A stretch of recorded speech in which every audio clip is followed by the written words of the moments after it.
Греется в тесной печурке огонь, на поленьях смола, как слеза, и поет мне в землянке гармонь про улыбку твою и глаза.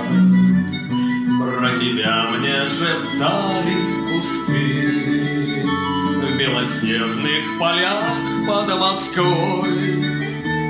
Я хочу, чтобы слышала ты, как тоскует мой голос живой.